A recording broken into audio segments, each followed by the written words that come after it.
Ele está aí, ué. Hélio José Janoni. Fernando Vanucci Peps. Gilmar José Lavorato, presente. Elvésio Alves Badaró. Presente. Ismar Medeiro da Nóbrega. Luiz Carlos Amâncio. Presente. Rafael Alcântara Ranucci. Rafael Dias Sampaio. Presente. Sebastião Lucre.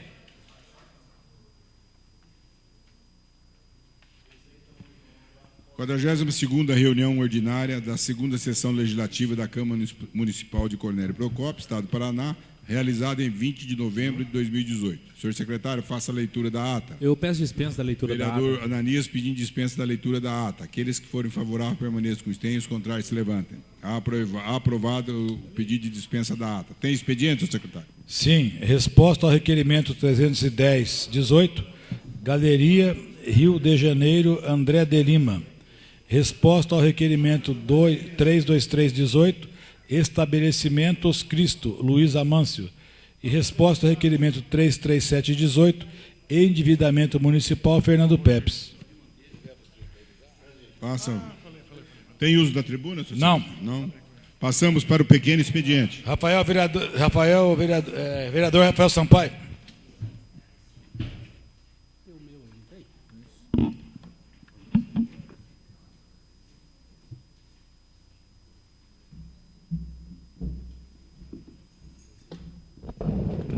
Boa noite, senhor presidente. Boa noite, senhores vereadores, população aqui presente, ouvintes da Rádio Cornélio.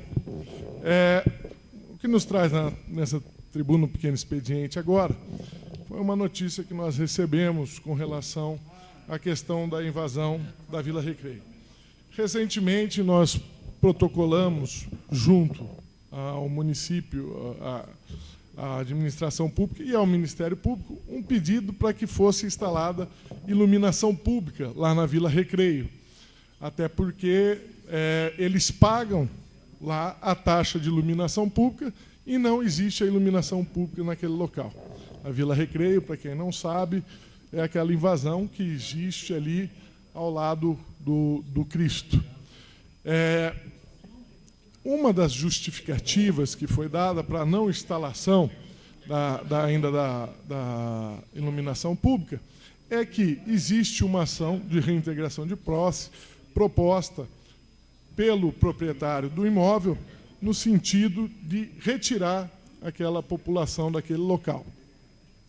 E, por esse motivo, o município estaria aguardando o desenrolar do processo para verificar a questão da instalação da iluminação pública. Até nós estávamos vendo, seriam poucos braços, já existe poste de luz, já existe fiação, seria só o braço e a luz.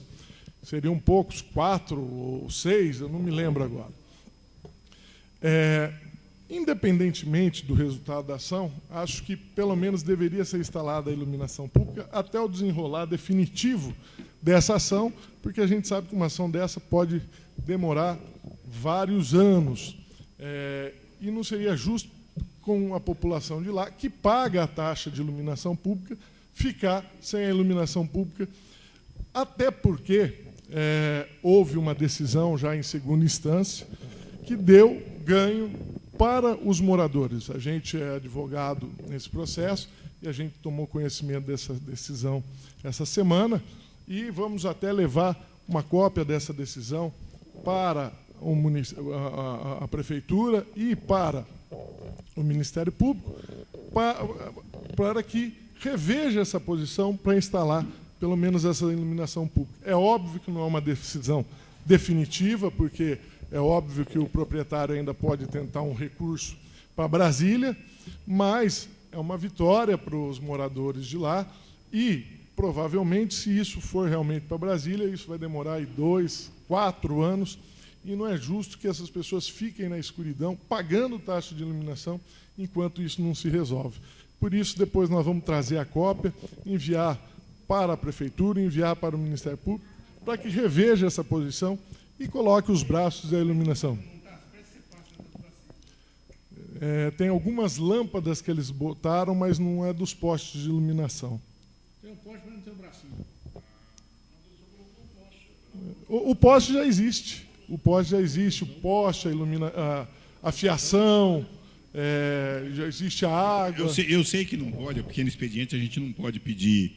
Fica à Mas vontade. você nem imagina o quanto está sendo feito para tentar uma sentada e tentar ver um PAC, para resolver esse problema, cara. Você nem imagina, tá? Tá difícil. Eu sei que é difícil, porque eu sei que tem que fazer uma desapropriação. Tem débitos, até estava conversando com o advogado do outro lado, tem débitos junto à Fazenda Pública Federal. Os débitos fiscais estaduais parece que já prescreveram. É óbvio que você, para fazer uma desapropriação e fazer isso, teria que ver tudo isso, é uma situação bem complexa, mas como os moradores tiveram esse ganho e talvez vão ganhar um fôlego até que isso seja resolvido, o que a gente está só pedindo é para que seja instalado esses braços de luz, essas luzes, até que, para permitir que não fique no escuro, até porque é complicado, até porque eles pagam a taxa de iluminação, vem na conta de luz deles. Muito obrigado. Próximo. Vereador Luiz Carlos Amâncio. Você passa lá que você vê as luzinhas. Bicho columba, mas não é tão terreno lá, não sei como é que é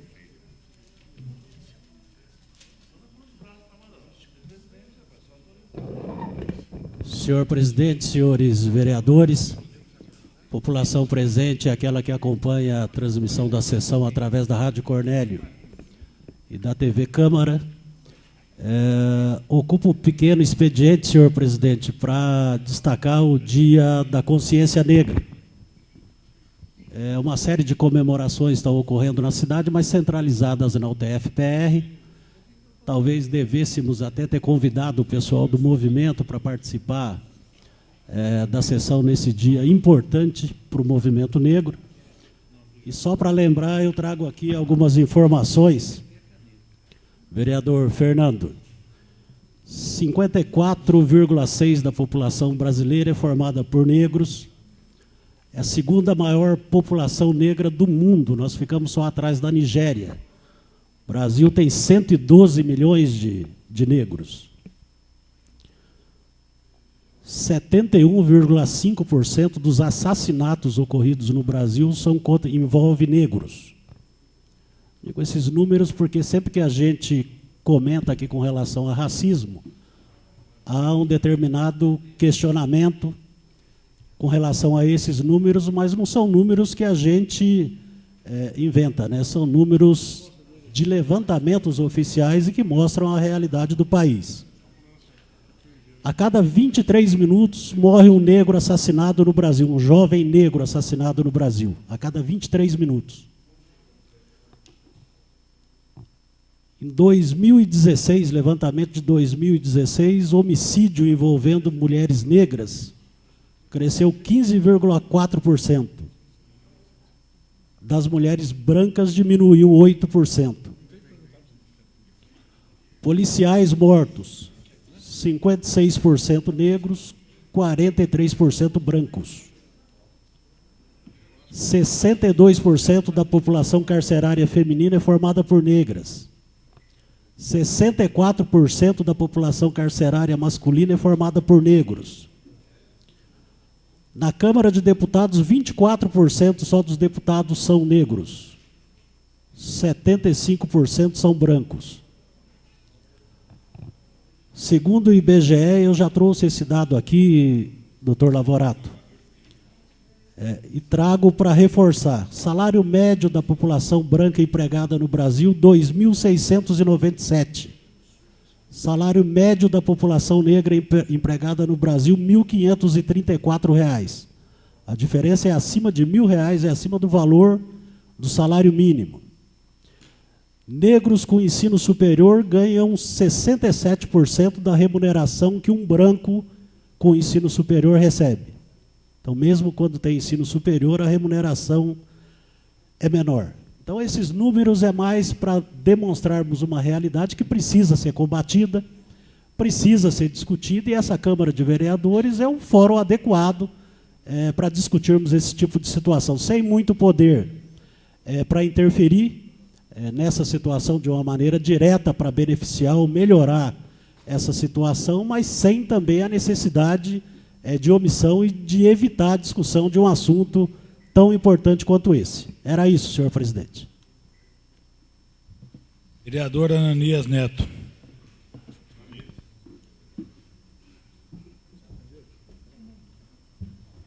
Boa noite, senhor presidente, senhores vereadores, população presente e população que nos acompanha através das transmissões. Eu venho hoje, senhor presidente, fazer um convite, né, a todos que nos estão ouvindo, aos senhores, que neste final de semana nós teremos o encerramento da 23ª Copa Professor Ananias Antônio Martins de futsal, categorias menores. Tá? Aí eu levantei alguns dados aqui também para trazer para vocês. Nós temos 17 municípios hoje participando da Copa Professor Ananias, são 147 equipes, 126 masculinas, 21 femininas, as categorias vão do sub-6 até o sub-17. Nós tivemos nessa edição 1.750 atletas participando, né? A competição começou no dia 1º de setembro e se encerra agora nesse próximo final de semana. E eu venho, né, agradecer, principalmente, né, fico muito feliz pelo andar que foi a Copa, a organização da FECOP, também da Prefeitura Municipal, agradeço e parabenizo, né, graças a Deus foi mais uma edição que está sendo encerrada com sucesso. E é o que eu costumo dizer, né, essa Copa, não só pela memória do professor Ananias, mas também é um grande projeto social, né, hoje um campeonato com 1.750 crianças, independente de classe social, independente de etnias, né, todas envolvidas no projeto. Então, isso é muito importante. Então, fica o convite, terão 3 finais no sábado à tarde e o resto das finais todas de manhã até à tarde lá no Gatinho. Então, vai ser um prazer ter vocês prestigiando lá também. Fica o convite a todos que estão nos ouvindo. Muito obrigado. Vereador Fernando Pepes.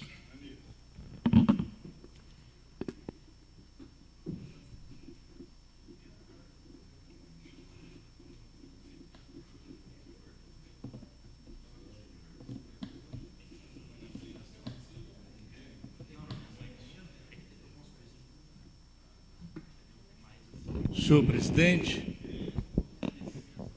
prezadas senhoras e senhores que acompanham a sessão da Câmara, ouvintes da Rádio Cornélio, uma satisfação no pequeno expediente, em primeiro lugar, se manifestar sobre o Dia da Consciência Negra.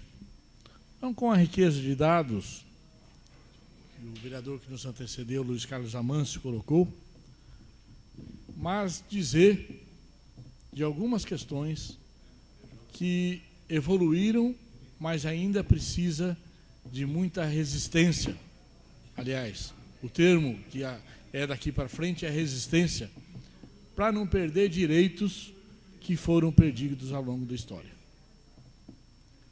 O Brasil tem uma dívida muito grande com as pessoas negras.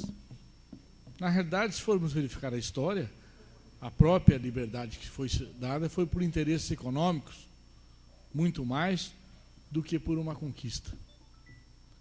Se formos verificar nas salas de aulas de curso superior, de pós-graduação, eu tive a oportunidade de fazê-los, há praticamente uma minoria de pessoas negras. Os negros, onde eles estão? Na sua grande maioria, nas periferias da cidade, na sua grande maioria sem carteira assinada, na sua grande maioria sendo utilizados por muitos brancos que existem nesse país. E aí, senhores, eu disse na última sessão que os desiguais têm que ser tratados de forma desigual. Por quê? Porque é uma questão ideológica. Nós só vamos conseguir ter essa condição quando nós tivermos, tá, um grande número de pessoas tendo a possibilidade de concluir a universidade, tendo a possibilidade de estar nos concursos públicos. Não adianta. Se não se dá a oportunidade, nós vamos continuar numa sociedade que, infelizmente, ela diz uma coisa, mas faz outra. Faz um discurso, mas a nossa legislação não contribui para se estabelecer essa justiça. Sou completamente favorável às cotas nas universidades. Isso é uma recuperação de injustiça que ao longo da história e dos séculos foram cometidas no nosso país. Entendo que somente com essa oportunidade nós vamos conseguir ter um equilíbrio. Não existe outra forma de ter equilíbrio. Vamos nas escolas particulares ver a quantidade de pessoas negras que estão lá estudando. Porque o processo ele começa exatamente na educação. Porque é a educação que vai formar os futuros profissionais que vão, sem dúvida alguma, cuidar das coisas desse país. Há duas situações aliadas a essa questão que eu vejo. A questão dos negros e a questão das mulheres também. As mulheres estão altamente discriminadas, elas recebem salário mais baixo. E hoje o vereador Luiz Carlos Amâncio revelou aqui, as pessoas negras também recebem. E nós sabemos que é muito difícil uma pessoa conseguir superar o estado de pobreza que ela deve. Eu ia falar vulnerabilidade social, mas é uma palavra que não alcança a todos. Eu vou dizer o estado de pobreza. Ela já tem que fazer uma luta muito grande para superar isso. E muitas vezes, além de ser pobre, a pessoa que é negra é discriminada, e é mesmo, não adianta ficar escondendo isso na nossa sociedade que é, entendeu? É só verificar os tribunais, é só verificar a Câmara de Deputados Federais, é só verificar o Senado Federal. Isso está muito claro nisso aí. É só verificar as secretarias estaduais, tanto municipais e estaduais. Há uma discrepância ainda muito grande. E nós temos que privilegiar não a cor da pele, mas sim a competência de cada um, e sim a oportunidade que se dá a cada um. Na realidade, a discriminação seria pelo caráter e o mau caráter. A discriminação seria daqueles que não se dão oportunidade.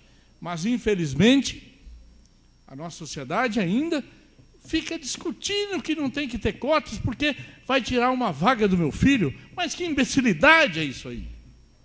Ora, não existe outra forma de dar oportunidade se os nossos legisladores não tiverem essa consciência clara, se as nossas câmaras de vereadores não tiverem essa consciência de forma muito clara. Existe, sim, e está mais do que comprovada, que essas pessoas ficam à margem de todos os processos na nossa sociedade.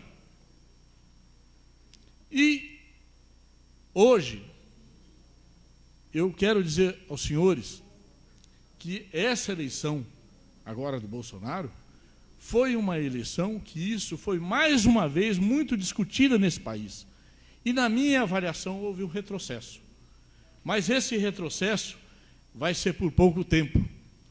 Porque vi, e vou aqui várias vezes testemunhar, o que foi a eleição dos Estados Unidos, agora recentemente. Onde se elegeu, onde foi o seguinte: se você não se sente representado, seja candidato. E num país que é altamente desenvolvido, principalmente por essas questões, porque discute ela de frente, se elegeram um grande número de mulheres e pessoas negras naquele país. Porque o povo americano concorda com a política econômica, mas não está concordando com a política social. E a minha esperança, que eu não haverei de perder, é que o Brasil acorde para essas questões. Se você não se sente representado, seja candidato. Porque, na realidade, as nossas leis, efetivamente, são construídas nas câmaras de vereadores, nas assembleias legislativas, nas câmaras de deputados, nas câmaras de deputados federais e no Senado. E, muitas vezes, o que acontece? A grande maioria são de ricos, brancos e pessoas ligadas ao grande capital do país. Todos nós sabemos e temos consciência disso. Na realidade, O que eu quero acreditar é que o nosso país, neste momento, faça uma reflexão do momento que nós estamos passando e que esses retrocessos que estão acontecendo e que nós estamos vislumbrando, aonde ninguém se indigna mais. O grande fato é que as pessoas não se indignam mais. Tudo é normal, tudo é normal. Seja para a população uma reflexão e que nas próximas eleições nós tenhamos eleitos nas várias assembleias e câmaras de vereadores o maior número de representações de pessoas negras e de mulheres, para que haja uma igualdade nesse país, um país machista, de pessoas ricas e de brancos. Muito obrigado, senhor presidente. Vereador André. Passou. Grande expediente. Passamos para o grande expediente. Vereador Rafael Sampaio.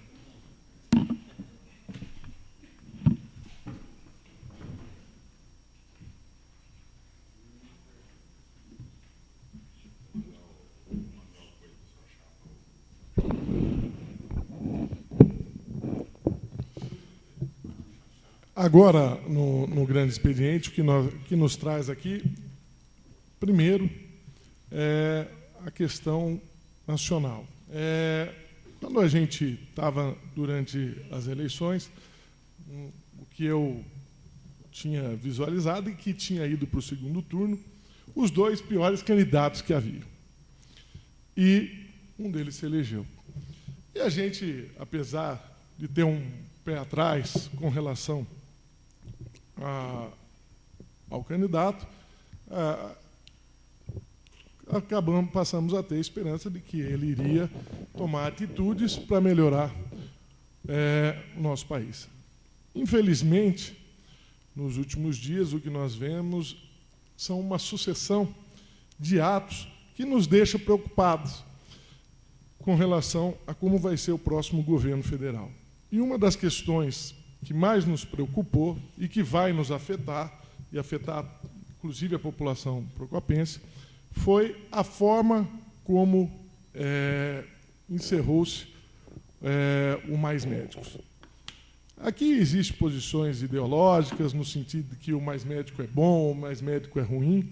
Não estou discutindo isso, não estou discutindo se o médico cubano é melhor que o brasileiro é melhor que o cubano, quem atende melhor, quem não atende.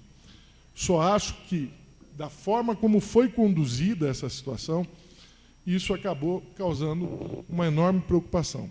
Porque o fato é que, a partir do próximo ano, 8 mil médicos vão deixar de atender nas unidades básicas de saúde de todo o país.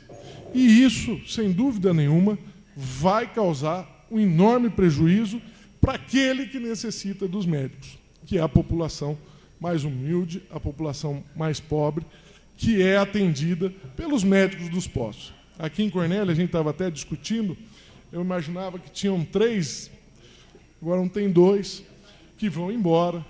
A gente já sabe da dificuldade de colocar médico nos postos de saúde aqui em Cornélio Procópio, faz concurso, não aparece, foi feito concurso público, não apareceu candidatos, foi feito PSS, não apareceu, e teve que se fazer a terceirização.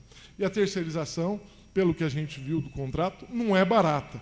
É uma terceirização que você tem que pagar lá 11, 12 mil reais para ter um médico lá 4 horas por dia. Sendo que os médicos cubanos faziam 40 horas. Ou seja, o município vai ter que repor isso. Nós não sabemos se o governo federal, fazendo um novo teste ou fazendo alguma outra coisa, vai conseguir suprir essa enorme quantidade de médicos que vai embora. A gente espera que consiga, mas a gente sabe que é muito difícil. E só aqui em Cornélia, se nós formos fazer um cálculo de ter que contratar, aí no caso, contrata-se 4 horas, se fosse contratar 8 horas, teria que se contratar no mínimo 4 médicos aqui em Cornélio Procópio. A quase 10 mil reais, se vocês forem fazer um cálculo, num ano vai dar quase R$500 mil de prejuízo para o município. E isso se o município conseguir repor. Em um ano vai dar quase R$1 milhão para pagar mais 2 médicos. Tem muita gente falando que as prefeituras se aproveitaram disso e deixaram de contratar médicos. Pode ter acontecido, mas talvez, então, tivesse ter dado um tempo para que as prefeituras fossem repondo esses médicos, o próprio programa fosse repondo esses médicos, para daí fazer essa ruptura. Infelizmente, não foi isso que aconteceu, e a gente agora vai ter... Uma parte, vereador Rafael. Fica à vontade. Foi bom, Vossa Excelência, tocar nesse assunto, porque o que eu vou dizer aqui é o que eu estou lendo, que eu ouço. Não sei se é verdade ou não. Está o doutor Gilmar aqui, gostaria que tivesse o doutor Ismar aqui. Eu estava lendo esses dias, doutor Gilmar, que diz que dentro de Cuba, no jornal que eu estava lendo, existem 2 faculdades de medicina. As 2 faculdades juntas, elas formam 150, 130 médicos por ano.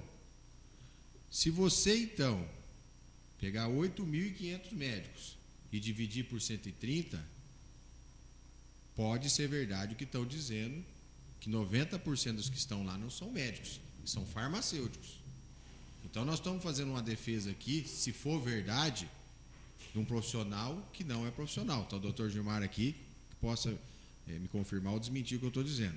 Então, e parabéns, Vossa Excelência, pelo modo que está levando essa discussão, que está tendo uma conduta apolítica, porque nós temos que nos aprofundar mais antes de tecermos algumas opiniões em relação a isso. Porque, senão, além de que você está sustentando um país com dinheiro que não está indo para o profissional, ele está ficando com a migalha, isso tudo do que está na reportagem, tá? E você sendo atendido por um pseudo-profissional que não entende da área. Então, a gente tem que tomar muito cuidado, quando eu falo a gente, nós somos nós. É o país inteiro, para ver se realmente o que está sendo dito nas redes sociais, o que os órgãos de imprensa estão dizendo, se isso é verdade ou não. Porque senão nós podemos estar castigando o profissional ou nós estamos podendo castigar a população sendo atendidos por pessoas não capacitadas para atender. Só isso entrar para a gente, não só hoje, para a gente começar a levantar isso, porque vai ser porque se isso começar a partir do ano que vem, vai ser um debate até bom para a gente começar a discutir isso. Na verdade, veja, era uma posição já que a gente sabia que ele iria tomar. Ele já tinha deixado claro isso. É uma posição ideológica dele, é o pensamento dele. Isso aí a gente não pode ser contra. Foi eleito porque as pessoas aceitaram essa posição e queriam essa posição. Acho que ele iria tomar essa atitude. Mas o que nos deixa preocupado é a forma como isso está sendo feito. Não, mas eu não estou dizendo aqui, Rafael, da posição ideológica do presidente não, eleito. eu não estou querendo até nem discutir isso. Estou dizendo a parte técnica do que estão dizendo, que nós estamos pagando um profissional que não é profissional. É só isso, para a gente começar até a levantar sobre esse assunto. De qualquer forma, eu achava que isso teria que ser conduzido, repõe os médicos e vai mandando embora, paulatinamente. Faz um acordo, uma leva, repõe esses médicos, vai outra leva. O que não aí pode... Eu até discordo de você. Se a pessoa não é médico, você nem tem que repor, porque você está colocando a tua vida na mão de uma pessoa que não tem capacidade para te atender.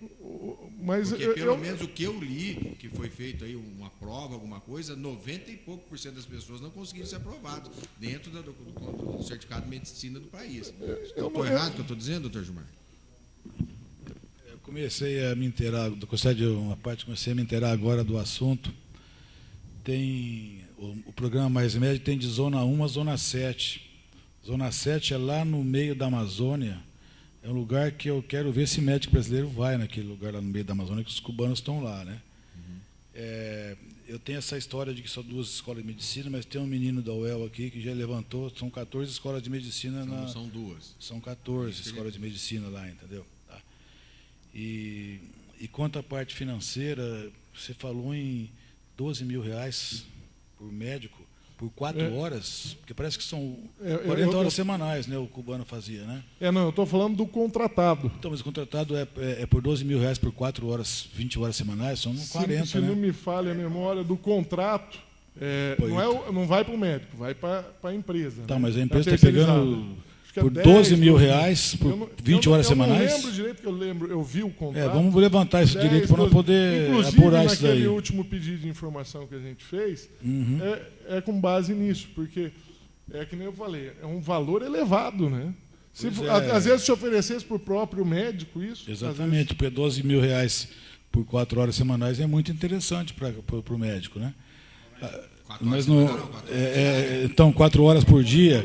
Tá, mas 20 horas semanais, R$12.000 está muito, entendeu? Eu acho que é 40 horas semanais. Vamos levantar isso melhor, né? A gente até já fez o pedido para ver, para já ter um parâmetro do que vai porque acontecer. Porque o cubano, eu estou conversando com o meu irmão, que é o Dr. Reinaldo, ele disse que o cubano de Santa Mariana, que atendia no Ipanema, ele recebia o transporte, pegavam ele lá na casa dele, lá em Santa Mariana, levavam até o Ipanema, traziam de volta, ele tinha alimentação, moradia e transporte.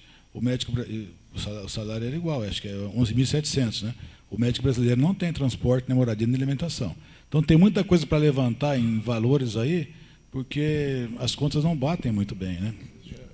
Isso é no terceirizado, você está entendendo? Pelo que eu vi do contrato terceirizado. Agora, é óbvio que se você tiver que contratar 4 médicos, que contrate um médico aí a R$7.000. 2 médicos, 4 médicos vai ser 28 mil Rafael por mês. Sampaio, tem uma parte. Sim. O Edmar colocou muito bem. Eu acho que nós precisamos se aprofundar nisso aí. E eu tentei no domingo fazer isso e acabou não conseguindo tempo disponível. Mas 2 informações interessantes que a gente conseguiu. Primeiro que eu conversei com o Dr. Camilo, lá do Ipanema. Dr. Camilo, eu quero entender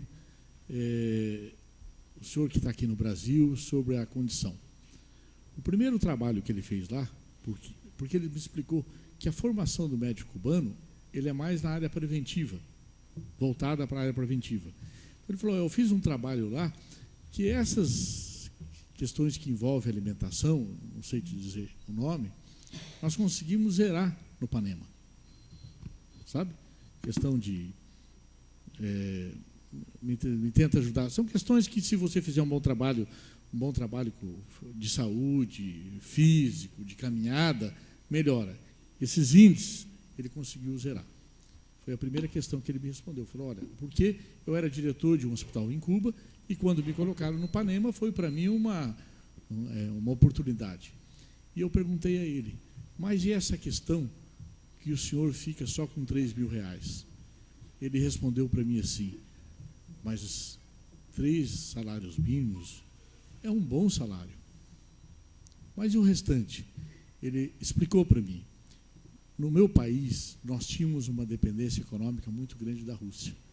E hoje, o meu país tem feito convênios com vários países do mundo e a minha missão é estar aqui no Brasil para que meus familiares, o meu povo cubano, tenham uma condição melhor de vida. Senão todos lá vão perecer e vão passar fome. Então é com essa consciência que eu estou aqui trabalhando, para poder manter lá em Cuba a minha família, manter a situação, porque a dependência econômica que nós tínhamos da Rússia hoje acabou. Nós temos que sobreviver. Como o país investiu nos últimos anos da educação, o que nós temos que mandar para fora é a formação profissional. E aí eu via o discurso do presidente Bolsonaro dizendo que precisava de fazer pelo menos um Revalida Light. E eu fui tentar entender o que é um Revalida Light. Estou falando de uma área que eu desconheço completamente. Diz que no último Revalida participaram de médicos formados por Cuba, formados pelo Paraguai, formados pela Argentina, formados por todos esses países, em torno de 8.000 médicos. Só conseguiram passar em torno de 900 na primeira fase. E ficou para a segunda fase somente 500 médicos. Então, não é exatamente isso que quer dizer. Precisa também, a questão do Revalida que é feito hoje no Brasil, ele tem a classificação dele é muito menor do que se fosse uma prova da OAB e tudo. E quero dizer para o senhor o seguinte, doutor Gilmar Lavorato, eu tenho, para o meu entendimento pessoal, que o médico é uma pessoa extremamente especial. Extremamente especial. Uma pessoa que consegue chegar ao final de uma faculdade de medicina é uma pessoa que merece todas as condições que a sociedade pode se dar condição. Porque ele passa no dia a dia num país que nós temos, né? Sendo um generalista, o tempo inteiro pelas situações. E hoje o que a gente vê nos pequenos municípios é uma grande defasagem profissional. Então, nós precisamos realmente, Vossa Senhoria, vereador Edmar, colocou com muita presteza, nós precisamos de estudar profundamente, tá, esse tipo de atitude, porque quem pode ter sofrido muito com isso pode ter sido o povo brasileiro. Agora, o segundo assunto,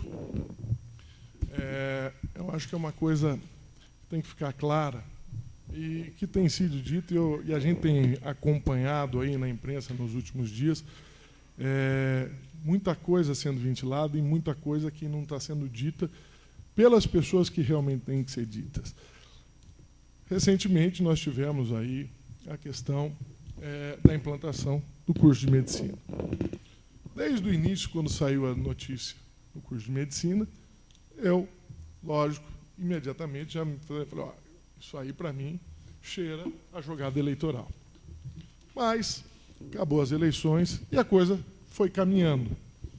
E agora foi implantada. Uma das coisas que eu entendia por que era uma questão eleitoral, porque a gente sabia que quem ia ser o governador da próxima é que ia decidir se ia ser implantado ou não.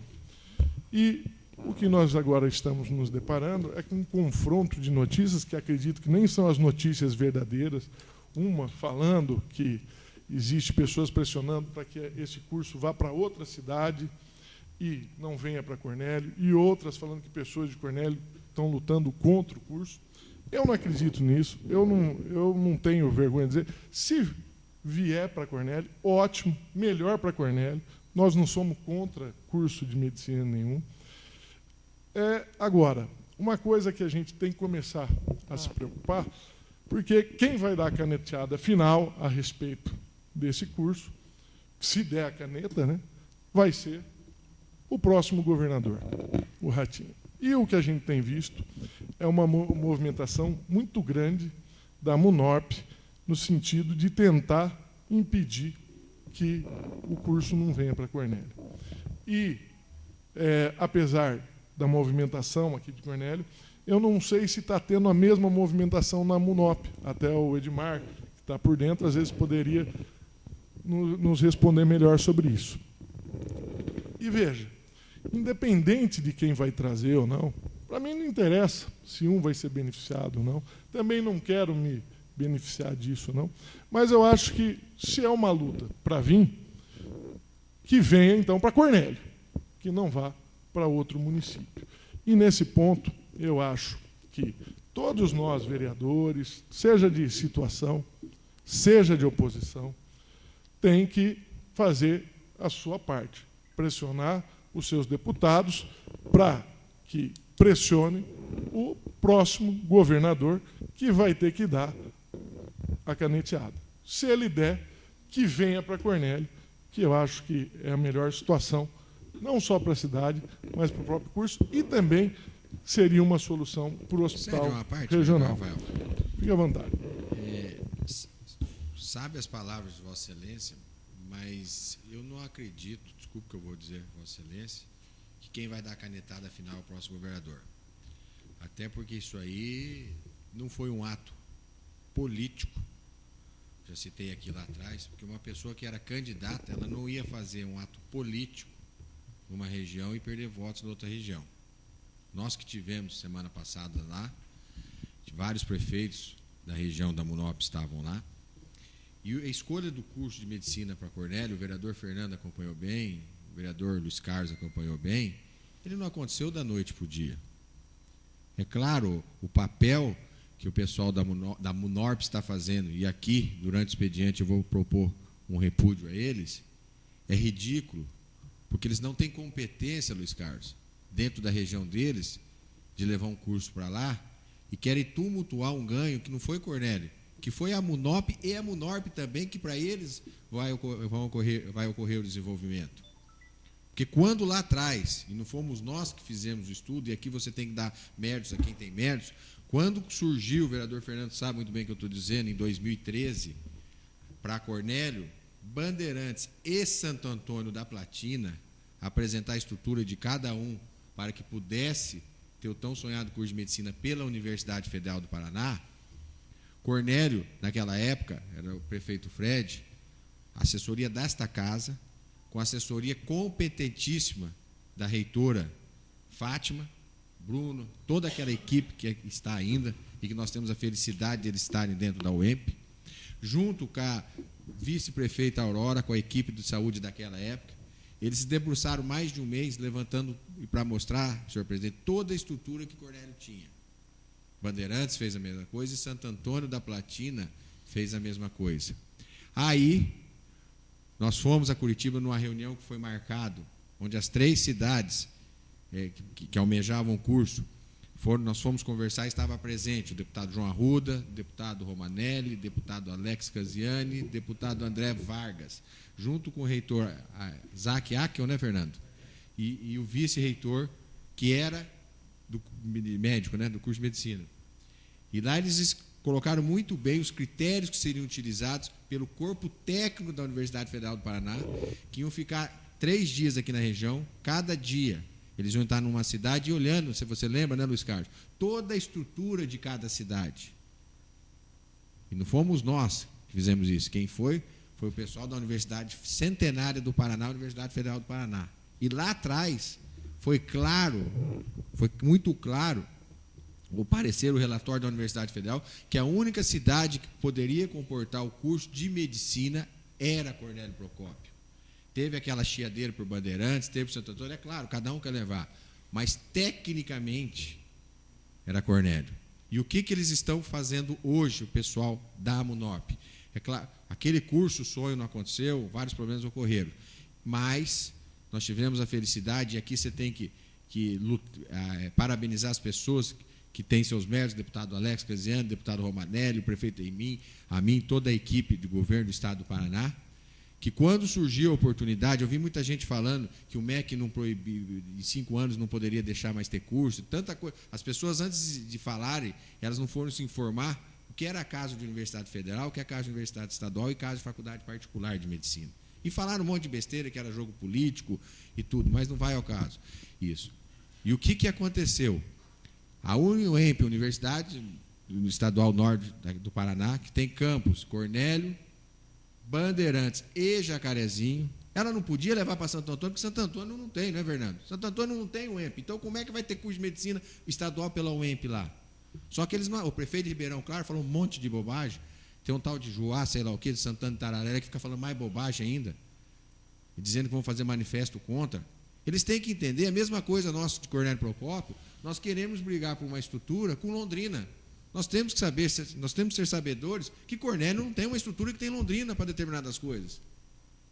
E eles estão fazendo um jogo político em cima, ridículo, de uma coisa que é técnica, e estão querendo agora fazer um absurdo, um tumulto, querendo falar em nome de um governador, que nem falou nada, querendo fazer esse jogo baixo. E agora eles querem mais, senhor presidente, eles querem acabar com a UEMP em Cornélio Procópio, porque diz que é próximo de Londrina, uma instituição de quantas décadas tem aqui o UEMP hoje? Olha o grau de ignorância de uma pessoa dessa. Eles não têm condições, eles não têm capacidade administrativa e querem dar uma satisfação para o seu povo denegrindo outro lugar. Se eles fizessem isso, tentassem fazer isso, tirar o curso daqui, eles estavam tirando o curso do norte do Paraná, da Amunop e Amunorp, porque as outras cidades não têm condição técnica de ter curso. A gente tem que saber o tamanho da nossa perna para não querer dar um passo maior, senão a gente cai. E, infelizmente, eles não estão conseguindo abrir os olhos da besteira que estão fazendo. E estão denegrindo a nossa cidade, sim. Dizendo que aqui dentro da nossa UEMP hoje não tem nada, Luiz Carlos, que não tem papel higiênico, que não tem o quê. Eles não sabem da estrutura. Eles não procuraram o corpo técnico da UEMP, na Fátima, do Bruno, que são pessoas capazes, tecnicamente, que há muito tempo se debruçaram para fazer esse tão sonhado curso de medicina e ficam falando um monte de besteira. E nós, aqui, independente de situação, oposição, ou se tem grupo político ou não tem, nós procopenses, nós temos que defender a nossa cidade e mostrar e provar que a cidade de Cornélio é que tem condição realmente. E é por isso que quero parabenizar a Vossa Excelência pela sua atitude, sua coragem de defender aí na tribuna. Então, essas pessoas, elas estão do quanto pior, melhor. E a Munorp está envolvida num lamaçal de presidente, de funcionário, de não sei quantos prefeitos, de roubo, de escândalo. Estão procurando o pessoal da Munorp agora para se fundir, querem que a Munorp tome conta de tudo. Eles não têm condição de tocar nem a associação deles. E agora querem jogar a gente nessa lama. Então nós temos que tomar cuidado muito bem e falar para a cidade, para a região, para o Brasil inteiro, que Cornélio tem condição sim, e que o curso de medicina é de Cornélio e ninguém tira mais. Eu estive em Londrina no final de semana, meu sobrinho passou na primeira fase da UEL Medicina. Lá em Londrina, hoje todo mundo fala, já está, doutor Gilmar, que o curso de medicina é de Cornélio e vai ter vestibular em 2019. Os cursinhos já estão falando isso, porque cada região, Luiz Carlos, tem o seu setor que eles fazem as provas em cima daquela região. Então nós vamos ter cursinhos aqui em Cornélio, é geração de emprego, é geração de renda.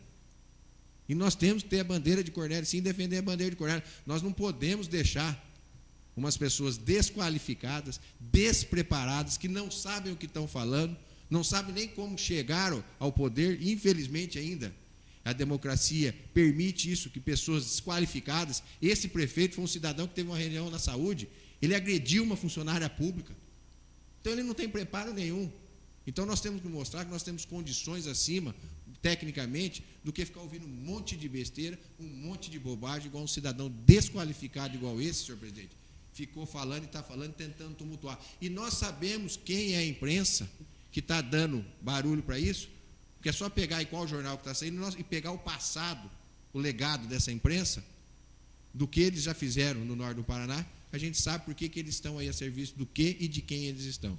Só deixar bem claro isso, Rafael, você não tem nada com isso, mas eu estou engasgado, senhor presidente, de ver pessoas tentando denegrir o sonho da comunidade de Cornélio Procópio e de toda a região.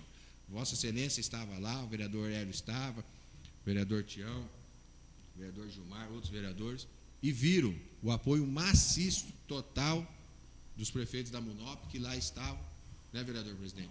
E o sorriso no rosto dos prefeitos, porque toda a região, Leópolis vai ganhar, Sertaneja vai ganhar, Santa Mariana vai ganhar, Nova América, todo mundo, porque nós não temos estrutura ainda para abrigar 6, 7, 8 mil candidatos do curso de medicina.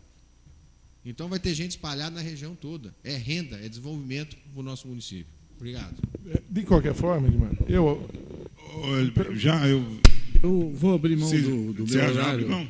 do meu horário para falar dentro Legal. desse assunto para a gente não perder o, Pode ser, não perder pode o time.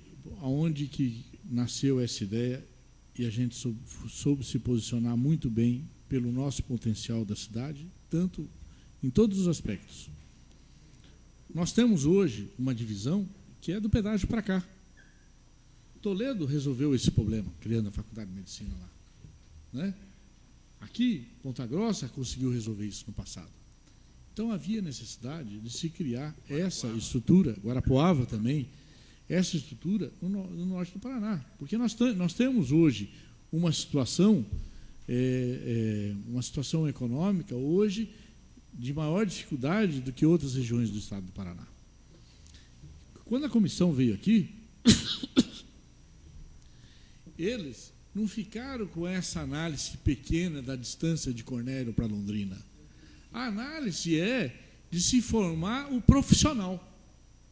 Então visitaram Cornélio, visitaram Bandeirantes, visitaram Santo Antônio do Platina, e com tudo isso foi se criando toda uma estrutura de argumentação que, de forma muito competente, a nossa UEMP de Cornélio sobre brindar isso no seu relatório também. E a gente foi testemunha na época de como ficou impressionado os profissionais da Universidade Federal do Paraná quando percorreram Cornélio Procópio. Foram lá no consórcio, foram no Hospital Regional, percorreram a Avenida Minas Gerais, a quantidade de clínicas, foram na Santa Casa e se impressionaram com o número de crianças que nascem lá. Então, o que precisa de se ficar claro? Que do norte do Paraná, a cidade que tem condições para abrigar esse curso e formar bons profissionais é Cornélio Procópio. Mas esse projeto foi apresentado ao EMP, ele avançou no regional. Ele colocou cidades como São Jerônimo, que daí consegue trazer desenvolvimento ali para Nova Santa Bárbara, Santa Cecília, em toda aquela região. Né? ela conseguiu contemplar Bandeirantes, que é uma cidade que vem se desenvolvendo, ela consegue contemplar nesse mesmo projeto Santo Antônio da Platina, Jacarezinho, mas demonstra o seguinte, olha, é uma visão macro-regional aonde Cornélio Procópio se posiciona de acordo com as suas especificidades. O maior número de casos diferentes acontece onde? Acontece em Cornélio Procópio. Agora veja os senhores, por exemplo. Viu, Fernando? Só em cima do que você está dizendo, Rafael. O prefeito de Jacarezinho, que já conquistou há 2 anos atrás, 3 anos, o curso de odontologia, na posse novamente da Fátima, ele foi claro. E foi claro e foi peitudo, porque dentro da cidade dele, ele falou, a única cidade que tem condições técnicas para ter o curso é Cornélio Procópio. Prefeito de Jacarezinho. Vossa Excelência sabe disso, que a Fátima contou. Sim. E o Fernando foi muito feliz. O curso não é de Cornélio. A parte de dermatologia vai para São Jerônimo. A parte de traumatologia, né, Gilmar, vai para Jacarezinho. Então, isso aí vai movimentar a região toda. Como é que agora você vai fazer em Santana, Salto do Itararé? Vereador Edmar, só não tem estrutura dentro desse raciocínio. Os 3 hospitais de Cornélio Procópio têm 203 leitos SUS.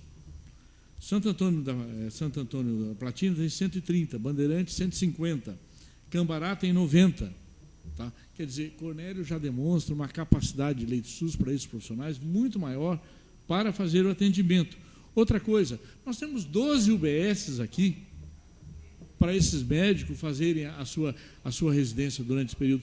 Então, quer dizer, o que Fernando, demonstra... É uma UBS para quantos alunos? Lembra que eles... É uma UBS... na realidade, quantas 40, era 40 dividido por 12. Não, que ia ser 40 por semestre, ia ser 80, 40 por semestre para distribuir nas UBS de Cornélio. Acho que era uma EBS para cada 8 alunos, não é isso? E aí ele dizia, aí eu me lembro até que o vice-reitor disse o seguinte, olha, vocês construindo aqui em Cornélio somente mais duas UBS, que seria do Marta de Cash e daí da Vila América, que já tem recursos disponíveis para isso, contempla o número de alunos para a sua formação acadêmica. Aí vem um prefeito, sem conhecimento nenhuma, sem base nenhuma, tá? Fazendo um desfavor à sociedade do norte do Paraná. Na realidade, se colocando de uma forma muito infeliz, entendeu? Porque a questão de distância já está superada. Não é a distância que se estabelece, o que se estabelece é a cidade que tem a maior condição e infraestrutura e o maior número de casos para poder atender. Então, vereador Rafael Sampaio, hoje eu acho que nós temos que começar a pensar de que forma nós temos que se colocar para que essas pessoas, né, que estão se colocando aí esse prefeito, pare de falar besteira, né? Pare de falar besteira sem conseguir. Na realidade, ele está querendo, fazer graça. Convidar ele para vir aqui discutir. Vamos discutir, vamos fazer um debate técnico, entendeu? Para deixar essa demonstração. Qualquer pessoa hoje, de um nível de esclarecimento, sabe muito bem as condições de ter colado, e esse projeto realmente, que foi aqui contemplado pela UEMP, foi de uma forma que ele contempla a macro-região na formação profissional, o que traz o desenvolvimento consequentemente. Muito obrigado. Só para concluir, de qualquer forma, eu acho que tem que haver essa movimentação, porque queira ou não queira, quem vai ter que liberar o dinheiro, que é o principal para a instalação, vai ser o Ratinho. E a gente não sabe, porque creio até que ele nem se posicionou ainda, e está fazendo certo, porque ele ainda não assumiu e não tem que tomar nenhuma posição, só tomando quando ele assumir. Mas, de qualquer forma, a gente tem que ficar atento e, se possível, conversar com ele para que isso realmente aconteça. Mas, vereador, o dinheiro não está sendo... O dinheiro é do orçamento da UEMP, é isso que as pessoas não procuram se informar. O governo do Estado não está pegando dinheiro do governo, fazendo uma locação de um lugar para outro, que é abertura de crédito. É dentro da estrutura da UEMP. Ela tem X% por mês. Vereador, por mês. Tanto que... É dentro da estrutura da tanto UEMP, que já, tanto que foi feito pelos técnicos da UEMP isso. O orçamento já está pronto. Já pronto, está aprovado. Hoje mesmo você vê no site que o orçamento do próximo governo já está pronto. A governadora já deixando 5 E bilhões em para mostrar a caixa. grandeza de Cornélio, o vereador Fernando, no mandato passado nós estávamos aqui, quando nós parabenizamos, nós também queríamos o curso de odontologia para Cornélio, mas não foi agraciado, foi para Jacarezinho. Nós não saímos falando bobagem que Jacarezinho não tinha condições. Sim. Nós não tentamos jogar o governo contra a região. Isso mostra a grandeza das pessoas, mas infelizmente um cidadão desqualificado, despreparado, está tentando, acho que, fazer barulho. É melhor pegar uma melancia e pôr na cabeça se ele quer se aparecer. Muito obrigado, senhor. Luiz Carlos Amâncio. Vereador Luiz Carlos Amâncio.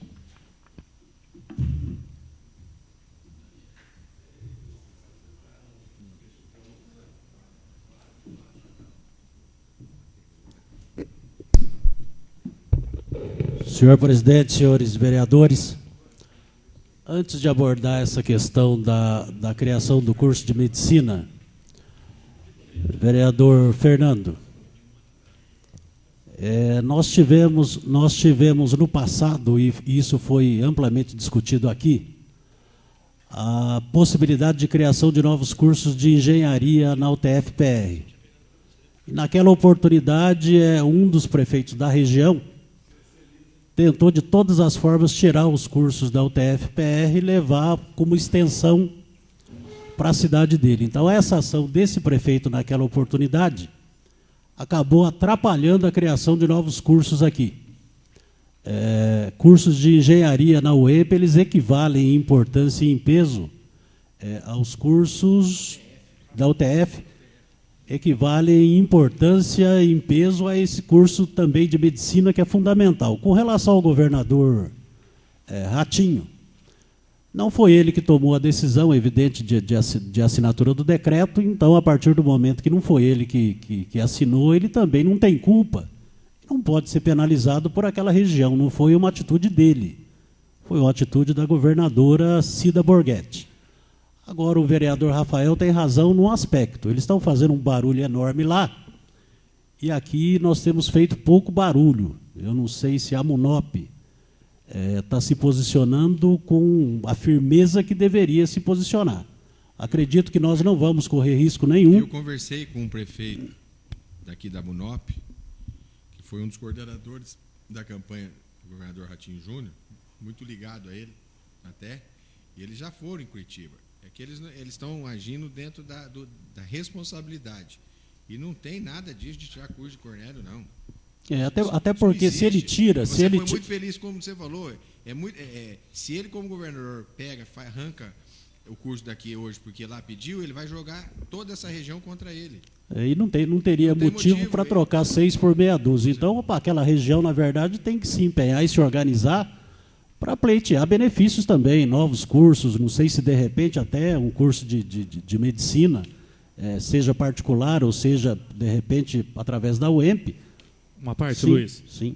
Eu gostaria até, o Edmar tocou no assunto, eu gostaria até de complementar que eu estava lendo com atenção esses dias na Folha e trazia essa reportagem da Munop, né, em relação ao que está acontecendo lá, essa lama que você disse. E é de se lamentar muito que nós já temos 2 prefeitos lá que se filiaram já da Munop, não participam mais da Munop. E os números que estão sendo investigados em relação à corrupção são números muito maiores do que a gente podia imaginar em relação a uma associação de municípios. Então, eu acho que eles vão ter que passar, até que o Edmar falou, eles vieram com essa proposta de unir com a Munop, mas, de fato, eles entraram agora num momento muito ruim, muito crítico. Há um prefeito de uma cidade que vem denunciando coisas que aconteciam dentro da Munop. Então, agora, com a intervenção do Ministério Público, pode ser que, de fato, a associação se complique cada vez mais. É que eles estão lá, num lamaçal. Eles querem tirar sujeira fazendo esse tumulto todo, mas eles não vão conseguir, para tentar ganhar algum conceito. E, na verdade, nós temos o maior cacife que nós temos, doutor Gilmar Lavorato. Por mais questionamentos que a gente faça com relação à administração municipal, e toda administração municipal ela é sujeita a erros e acertos, ninguém tem o privilégio de acerto permanente em todas as situações. O prefeito Amin Anushi, ele tem uma característica que difere dos outros políticos da cidade e da região. Essa facilidade de articulação política. Ele realmente tem uma facilidade muito grande de se organizar. A vinda de recursos para Cornélio é um exemplo disso, e eu não duvido nada que o Amin daqui a pouco não se torne aliado do governador Ratinho, em benefício da cidade, evidentemente, e também porque ele faz parte do PSDB, e cá entre nós o PSDB levou tanto chumbo nessa eleição que ninguém mais está querendo ficar no PSDB, vereador Hélio Janone, e o prefeito Amin eu não sei se fica. E se não ficar, e como ele tem essa facilidade de articulação, eu tenho a impressão que ele vai escolher o partido conforme os interesses da cidade. E aí não seria nem um pouco estranho que ele, de repente, estivesse fazendo isso, até porque o Amin foi um caso raro no país de ter unido aqui em Cornélio Procópio PSDB e PT numa chapa só na eleição municipal. Ele conseguiu a proeza de lançar um candidato a prefeito do PSDB com um vice do PT, quer dizer, o que briga no país inteiro ele conseguiu unir aqui na cidade. Isso prova que, politicamente, nessa área de articulação de bastidores, ele é especialista. E vai acabar, com certeza, encontrando o melhor caminho e apoiado pelo deputado Romanelli, né? Ninguém pode deixar de reconhecer essa importância de articulação que o Romanelli tem. O Romanelli conseguiu ser líder lá na época do governador Requião, muito influente na época do governador Beto Richa, e eu não duvido nada que seja muito influente também no próximo mandato do governador Ratinho. E esse é uma referência importante para nós, e vai ser tão mais importante no hospital regional do que na questão do curso de medicina. Se há uma situação que acho que preocupa, é o funcionamento desse hospital regional. Acho que a construção e o equipamento nós vamos conseguir avançar. Depois, o funcionamento vai depender de um relacionamento perfeito do prefeito com o futuro governador do Paraná. E aí o Amin é especialista nesse tipo de relacionamento, eu acho que ele vai ter que se aproximar para equacionar, e quando precisa ele vai, faz, e tem que fazer mesmo pelo bem da cidade. Ele não pode ideologizar um procedimento desses. Tem que cuidar mesmo disso para conseguir benefícios para a cidade. Com relação ao Mais Médicos, o vereador Edmar, desde o anúncio me informei, li todas as noites com relação a isso. Na verdade, houve um erro enorme aí do futuro presidente, quando teve um comportamento de briga de boteco, não condizente com o comportamento que a gente espera de um presidente da República. Ele rompeu isso aí na ameaça, e o governo cubano reagiu com relação a isso, e deixa, no caso do Brasil, mais de 700 municípios que não tem nenhum médico, era atendido pelos cubanos. Então a situação é muito mais grave do que parece, e o doutor Gilmar Lavorato sabe que os médicos formados aqui, até por uma questão de remuneração mesmo e de prestígio, eles não vão se meter em aldeias indígenas ou lá no meio do Amazonas para tratar da população ribeirinha. Então foi precipitado, agiu além do limite da responsabilidade, porque caiu no colo dele agora um problema enorme que atinge 28 milhões de brasileiros, é um número muito grande, que vai ficar desassistido aí pela falta de médicos, e a gente espera que agora tenha o bom senso de reconhecer o erro e corrigir, para não desamparar essa população. Com relação a um pedido de informação que nós fizemos, vereador Edmar, senhor presidente, espaço público tem que ser utilizado através de licitação. Isso a gente sempre disse aqui, o Ministério Público tem ajudado o município a fiscalizar, ou tem cobrado do município fiscalização. E nós temos estabelecimentos comerciais no Alto do Cristo, e desde a legislatura passada, quando nós tínhamos aí o Fred como prefeito, nós temos cobrado aqui a fiscalização desses estabelecimentos, que só podem ser ocupados através de licitação. Tem que ter um procedimento público, como foi feito aqui no Calçadão com o Eugênio Atizano. Aquela cafeteria, aquele ponto que ele tem, passou por um processo de licitação, e é um processo normal. A resposta que a prefeitura dá é que os estabelecimentos do Alto do Cristo não têm alvará, e sequer os titulares que estão tocando os estabelecimentos lá nos espaços que são da prefeitura, são aqueles que constam aqui no alvará, que já foi cancelado no passado. Quer dizer, está sendo tocado por terceiros de uma maneira clandestina, sem que tenha havido licitação e todo mundo já notificado pela prefeitura. É interessante a gente deixar claro aqui que já há essa ação do município e nós temos que ter mesmo esse cuidado. Nós não podemos ter um espaço público que a pessoa chega e pega para ela e começa a utilizar comercialmente visando lucro, em prejuízo da cidade. Então, aqueles 2 espaços lá do Cristo, eles têm que ser revistos e passar por um processo de licitação. É essa a resposta que a prefeitura mandou aqui a esse pedido de informação. Achei bastante completa. Foi encaminhada aqui pela fiscalização, pelo Departamento de Fiscalização, com cópia, inclusive, das notificações que já fizeram lá para os proprietários. E, além desses espaços, nós temos outros espaços do município aí ocupados de uma maneira que não é a maneira correta e tem que ser revisto, sim, pelo Poder Público Municipal. Peço uma parte. Você disse que já foi notificado. Foi recentemente? Como é que está isso aí? Você poderia informar para a gente? Dezembro de 2017. Quer dizer, já faz um bom tempo que essas empresas foram notificadas. Então, tem que ter uma atitude rápida, porque eles estão dentro do prazo, eles vivem pedindo prazo, e isso está aqui também na resposta do pedido de informação, para se adequar. Mas não pode ser indefinido isso, eles têm que resolver essa situação, de repente até com as pessoas que estão lá participando desses empreendimentos, participarem da licitação e até, eventualmente, essas mesmas pessoas continuarem com o empreendimento, mas desde que faça isso da maneira legal, dentro do que determina a lei. Me parece que eu acho que eles estão tomando essa providência, porque, inclusive, hoje tinha umas 3 pessoas aqui na Câmara que estavam correndo por causa disso, que foram visitados pelo tal do Alê lá e o Pelé, levaram o negócio até com multa, cobrando essa posição. Parece que agora eles estão tomando essa providência, mas parece que foi agora. Realmente o Ministério Público parece que andou cobrando também o município.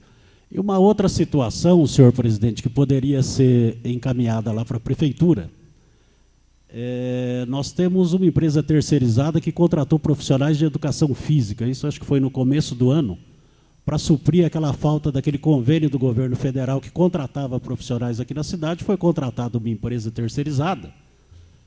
São 10 ou 12 profissionais, parece que estão contratados, e são disponibilizados nessas quadras, nos bairros, aí para atividades da Fundação de Esportes. Para substituir o PELC, né, que findou o convênio, foi feito esse trabalho pelo município, contratação direta aí de uma empresa para disponibilizar os profissionais. E esse contrato está vencendo agora no final do mês. Um profissional de educação física que alertou, está vencendo no final do mês, coincidindo com o início de período de férias da criançada, que é quando esses professores tinham que estar à disposição nos bairros e ginásio, aí por uma questão de lazer aí nas férias das crianças. Exatamente quando precisa, termina o convênio, então eu estou fazendo aqui um requerimento. Eu não sei se há possibilidade de prorrogar, renovar, ou fazer até um procedimento de emergência para recontratar esses profissionais através dessa empresa ou de outra, nesse período de necessidade aí da cidade. E, para finalizar, vereador Fernando, políticas afirmativas com relação a essa questão racial. Nós tivemos aqui a felicidade, fomos questionados, o vereador Edmar participou desse procedimento. Nós temos uma lei municipal aprovada por iniciativa minha e do vereador Edmar, reservando cotas para afrodescendentes em concursos públicos no município de Cornélia, inclusive na Câmara de Vereadores. A lei está em vigor, só não foi, não teve benefícios diretos aí para a população, porque nós não tivemos concurso depois da aprovação da lei. Era uma maneira nossa de repente, o poder público interferir, tentando melhorar a qualidade de vida de uma população menos favorecida, historicamente desfavorecida, através de uma ação da Câmara de Vereadores. Então, é perfeita a colocação com relação à necessidade de interferência do poder público para tentar diminuir essa desigualdade e essa diferença histórica na vida do país. Passamos para a ordem do dia. Projeto em segunda votação. Projeto Lei 027/18, Rafael Sampaio e Fernando Pepes, dispõe sobre o Programa Municipal de Prevenção de Acidentes de Trânsito próximo aos Centros Municipais de Educação Infantil, CEMEIs, no município de Cornélio Procópio, Paraná. Em discussão o projeto. Em votação o projeto. Aqueles que forem favoráveis permaneçam como estão, os contrários se levantem. Aprovado em segunda votação. Vereadora Ananias pedindo dispensa de terceiro. Aqueles que forem favoráveis permaneçam como estão, os contrários se levantem. Aprovado em terceira votação. Projetos em apresentação. Projeto Lei Complementar 032/18, Executivo Municipal autoriza o Executivo Municipal a receber em doação o imóvel que especifica e dá outras providências. Projeto Lei 267/18, Executivo Municipal altera dispositivos da Lei Municipal 034/89 e dá outras providências. Serviço de Táxi Municipal. Requerimento. Protocolo 345/18, Luiz Carlos Amâncio, requer novo procedimento para a contratação de profissionais de educação física. Em discussão. Senhor presidente, atendendo aqui a uma sugestão do vereador André, acrescentar no próprio requerimento aí quais são os critérios utilizados para a contratação dessa empresa e contratação dos profissionais. Pedir para o Marrom acrescentar isso então no requerimento. E gostaria então que o vereador André assinasse o requerimento junto comigo também. Ok. Só uma parte, aproveitando. De qualquer forma, acho que a contratação dessa empresa tem que ser por licitação, não é? Sim. É por licitação, né? Em votação. Aqueles que forem favoráveis permaneçam como estão, os contrários se levantem. É aprovado o requerimento. Protocolo 346/18, Hélio José Janone, requer instalação de radar eletrônico no trevo do Jardim Panorama. Em discussão. Peço a palavra, senhor presidente. A questão da instalação do radar no Panorama é a questão que já foi retirada ali do trevo de Congonhas, os dois radares, né? Nada mais que são nossos.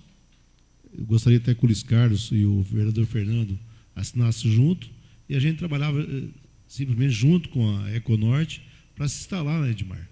Lá no Panorama, a gente já pediu esses radares lá, como retiraram, a gente não sabe onde que levaram isso aí. Então vamos atrás disso aí para a gente colocar no Panorama, porque a duplicação ali vai demorar. Então vamos trabalhar em cima desse requerimento que a Econorte se instala aí no trevo do Panorama. Peço a palavra, senhor presidente. O requerimento perfeito, agradeço o convite, vereador Hélio. E me fez lembrar de duas situações, né? Primeiro, que o diretor do DR, que era amigo nosso lá do CREA de trabalho lá de 10 anos, foi um dos caras presos aí naquela questão da duplicação da BR. O vereador Edmar, inclusive, junto com o vereador Hélio, tinha feito umas visitas lá. É evidente que não sabíamos, né, desses envolvimentos, e também aqui não estou nem condenando ninguém, porque não sei se o processo foi finalizado ou não. Mas, de qualquer maneira, o requerimento é importante por causa de uma dúvida, vereador Hélio. Falaram para nós aqui um monte de vezes que essa duplicação iniciaria no Parque de Exposições. E agora a gente verifica essa duplicação a partir do Jardim Progresso. Eu não sei se encurtaram um pedaço da duplicação, se modificaram esse projeto ou não, porque se fosse até o Parque de Exposições ia resolver esse problema lá do trevo. Agora, todo mundo fala que é do Progresso até Jataizinho, quando, na verdade, o anúncio é que era do Parque de Exposições para cá. Que era um pedido do nosso amigo candidato a deputado do Dimarzinho, o Cartário, que pediu a duplicação lá. Mas está sendo discutido isso aí, até no Parque de Exposição. Eles começaram aqui, Luiz Carlos, e outra, como foi retirado esses radares lá do trevo de Congonhas, vamos lutar pelo menos para a gente... Seria mudar. De qualquer maneira, a duplicação, vereador Hélio, do Progresso até a piscina do Português, ela já existe, né? Seria da piscina do Português até o Parque de Exposições. Não é um trecho tão grande. Aí me lembrei de outra situação, vereador Edmar. Quando veio aquela comitiva da Universidade Federal aqui para fazer aqueles levantamentos todos, é impressão minha ou levaram o pessoal no Charles Miller, o reitor, não é a administração do prefeito a minha, é a administração anterior. O calote foi dado pela administração lá no Charles Miller ou é outra história que eu estou misturando? O China fala isso até hoje, né? Que levaram o reitor lá e não pagaram a conta do Charles Miller. Não foi só o reitor, foi o reitor, foi toda a equipe, nós vereadores estávamos. O China fala. Até aproveitando conseguiram não debate, pagar. Eu acho que a gente também poderia, na próxima, já pensar num requerimento também, para corrigirem aquela entrada da duplicação que sai ali da Iguaçu. Porque o que a gente já viu de acidente acontecendo ali, porque a hora que ela vira dupla, tem até uma entrada, o canteiro faz uma curva lá, até esses dias parece que teve um acidente grave ali, e já ocorreram vários acidentes, porque aquilo lá é uma... Você está falando lá na piscina do português, né? Isto. Já aproveitar para a gente fazer um requerimento nesse sentido, para que eles corrigissem isso, porque aquela entrada ali, para uma estrada pedagiada, aquilo lá é um perigo, né? E acho que a gente teria que também aproveitar, já, se não forem duplicar até lá, pelo menos corrigirem aquilo. Peço a palavra, senhor presidente. Também gostaria de parabenizar o requerimento do vereador Hélio e também registrar a necessidade e a importância que nós temos de ter um radar eletrônico ali na Francisco Morato. A gente já discutiu algumas vezes aqui na sessão também. Infelizmente, nós temos um belo recap lá, mas ainda a velocidade está acima do normal. Tem as placas lá da velocidade, já foram feitas multas de excesso de velocidade lá, mas nós precisamos ainda de uma coisa efetiva que realmente solucione esse problema. Eu acho que o radar eletrônico seria também uma boa solução. Então, muito pertinente esse requerimento e estendendo também um pedido. Em votação, o requerimento. Votação.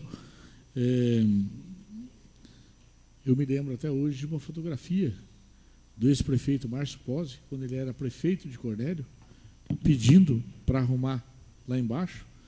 E, na época, a empresa do pedágio assumiu um compromisso aqui na prefeitura, a gente era vereador na época, que eles iriam fazer isso. Não fizeram. Depois, nessa questão aqui do trevo do Panorama, porque como a gente está ali, eu já cheguei a receber visita domingo na minha casa de pessoas que tiveram acidente, e aí o policial rodoviário falou, vai na casa do vereador que mora ali e reclama para ele. E fomos lá e fizemos todo um relato para aquele senhor que foi preso lá da Econorte. Ele chamou um engenheiro. O sujeito saiu de lá e falou, nós vamos colocar lá pelo menos um radarzinho pequenininho para as pessoas desacelerarem ali naquele trecho. A pessoa falou. Passado 3 meses eu liguei para ele e falei, não, mas eu não disse isso não. Mas o senhor disse, eu tenho certeza, eu tenho testemunha que o senhor disse. Não disse isso não. Ele chegou a dizer, nós vamos colocar algo simples, pelo menos para segurar ali. Porque o que acontece? A quantidade de ônibus que sai ali das empresas que operam da rodoviária é um perigo constante, já com um histórico de vários acidentes. Então, vereador Hélio, primeiro eu queria te agradecer aí a Vossa Senhoria por permitir que a gente assinasse. Mas eu gostaria, senhor presidente, que o senhor marcasse uma reunião na Econorte e a gente fosse lá tirar essas questões aí de vez, sabe? Porque eles estão brincando com a segurança da população de Cornélio Procópio por ter o pedágio mais caro do mundo aqui, que divide a nossa região do resto do Paraná. Só uma parte aqui, presidente, já que o assunto é esse, aquele trevo ali do Jardim Progresso, né, que é Vila Seca, Jardim Progresso, né? Aquele trevo, ele tem mais movimento do que o trevo de Congonhas. E não vão fazer pontilhão ali. Eu conversei com 2 pacientes que foram no meu consultório, a duplicação começa depois do trevo da Vila Seca, ou seja, para o trânsito que chega de Sertaneja e vai para Londrina, tudo bem, ele desce e vai embora. Para o trânsito que vem de Cornélio e vai para Sertaneja por ali, vem e vai embora. O problema é o pessoal que está ali e vem trabalhar em Cornélio, ou está em Sertaneja e vem para Cornélio. Não tem como cruzar, tem que esperar a pista. Ele seria só uma ponte só para jogar, já tem até o desnível certo ali, está bem alto o barranco lá embaixo, só jogar a ponte cruzando. E eles não vão fazer ali, vão fazer nos outros lugares, não vão fazer. Então, essa ideia do Fernando de a gente conversar com o pessoal da Econorte é importante. Viu? Senhor presidente, poderia pedir aí para a Secretaria da Câmara marcar, a gente faria uma comitiva de vereador, é rapidinho daqui lá, e a gente ir lá e conversar com esse pessoal aí, para eles pararem com esse lero-lero aí que eles fazem em cima da gente, Na realidade, até um desrespeito, porque depois a gente fala para a comunidade e tem que desfalar uma coisa que eles assumiram o compromisso e voltaram atrás. Só uma parte, senhor presidente. O que vale ressaltar ali também é que está sendo construído um conjunto do lado ali do lado do trevo ali, e aquilo ali vai virar um cruzamento ali de muito movimento. Então, sem ter esse bairro já está tendo essa quantidade de acidente, imagina a hora que tiver as casas prontas, o pessoal cruzando todo momento ali. Então é muito pertinente o requerimento do vereador e é muito necessário essa discussão com a Econorte, sim, para salvar vidas. Nós vamos marcar. Em votação, aqueles que forem favoráveis permaneçam como estão, os contrários se levantem. Aprovado o requerimento. Indicações. Protocolo 343/18, Luiz Carlos Amâncio, indica instalação de academia ao ar livre no conjunto União. Protocolo 344/18, Luiz Carlos Amâncio indica construção de quadra de esportes para atender aos conjuntos Sebastião Cunha e Universitário. Serão encaminhadas. Não havendo mais matéria, em nome de Deus, está encerrada a sessão.